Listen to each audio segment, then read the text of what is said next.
ETC 不正通行252回の末路裁判官にいい質問ですねとのたまった男現状では逃げ得という地獄。こんにちは。とんでもない事件の記録をお話しします。罪名は道路整備特別措置法違反、そして無免許過失致傷。首都高速道路で ETC を合計252回も不正通過した45歳の内装工の男性が被告人です。無免許運転でひき逃げ事故まで起こした彼が法廷で放った驚きの言葉をまずはご覧ください。裁判でのやりとり。法廷では検察官や裁判官との間で信じられない会話が繰り広げられました。まず弁護人が免許取り消し後も運転していた理由を尋ねます。令和5年4月に運転免許取り消しになったのに、その後も運転を続けていたのはなぜですか？まず一つ、こちらも生活があるもんですからね。内装の仕事は道具も多くて、電車移動じゃ無理なんです。それで車に乗りました。首都高の ETC ですが、どういう方法で不正通過していたんですか？人前の車にぴったり追従する、いわゆるカルガモと呼ばれる走り法です。一定の距離なら、ETC のバーが降りてこないんですよ。やるようになったきっかけは何ですか？最初は ETC カードがちゃんと入ってなくて、後から料金の請求書が届いたことがあったんです。後で払えばいいやというのが最初でした。首都高以外でもやっていたんですか？はい、NEXCO 東日本さんや中日本さんでもやりました。事故の件ですが、当時は居眠りをしていたと。居眠りっていうか、仕事が忙しくて疲れてたんでしょうね。一瞬ですよ。一瞬コクッと寝落ちして、ブレーキを踏んだけど間に合わなかった。疲れてる時に運転しちゃダメだって分かってたんですけどね。寝落ちして事故を起こしたのは、無免許運転だったことと関係がありますか？それは免許があろうがなかろうが、寝る時は寝てしまってたんじゃないですか。取り調べでは料金は後で払えばいいと思ってたと答えていますね。例えばスーパーでも同じですか？商品を持って店を出て後で払おうと。いやいや、それは万引きじゃないですか。それとこれとは違いますよ。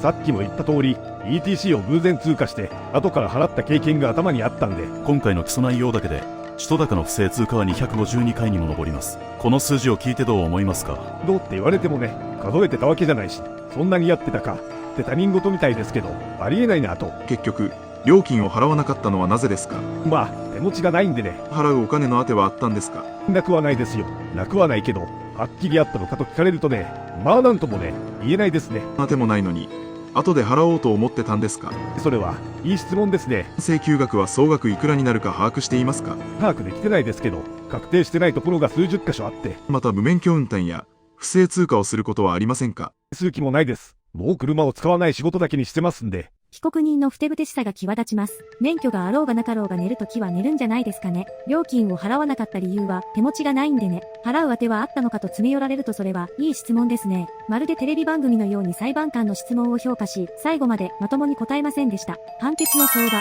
こうした事件の判決ですが、通常は懲役2年から3年程度が相場となります。初犯であれば執行猶予がつくケースも多いですが、今回は事情が違います。首都高だけで252回という圧倒的な常習性と無免許でのひき逃げ、道路整備特別措置法違反というレアな罪名も加わり、実刑判決の可能性も十分にあります。裁判官を褒めてテクニックを披露しても判決が甘くなることはありません。経済的なペナルティ、税理士的な視点で見ると、ここからが本当の地獄です。ETC の不正通行には本来の通行料金に加えて2倍の割増金が課されます。つまり合計で通常の3倍の金額を支払う義務が生じるのです。首都高の平均的な料金で計算しても請求総額は100万円を軽く超えるでしょう。しかもこれらは罰金と同じ扱いです。仕事の経費には1円も算入できませんし、消費税の控除も受けられません。すべて税金を払った後の自分のお金から全額自腹で払う過酷なペナルティです。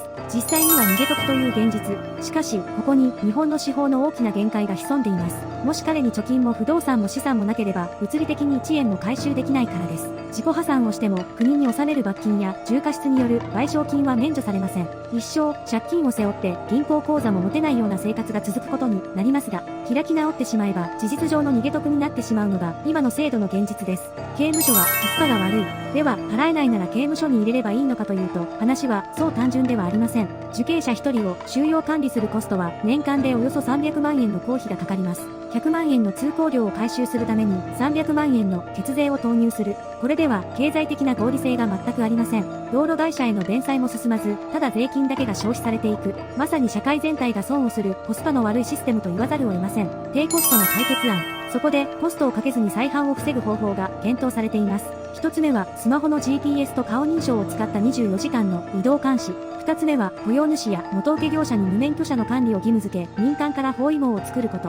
3つ目は、刑務所に収容する代わりに、自治体での清掃や介護補助などの社会奉仕を強制するオープンワークです。多額の税金を使って鉄格子に閉じ込めるよりもデジタルな鎖でつなぐ方が圧倒的に安上がりです。車を使わない仕事にするという彼の言葉をシステムで強制的に守らせる仕組みが必要です。エンディング、いい質問ですね、と余裕を見せていた被告人。しかし、その先に待っているのは一生逃げ切れないデジタルの網かもしれません。皆さんはこの逃げ得が許されてしまう現状をどう考えますか？ぜひコメント欄で皆さんの意見を教えてください。最後までご視聴ありがとうございました。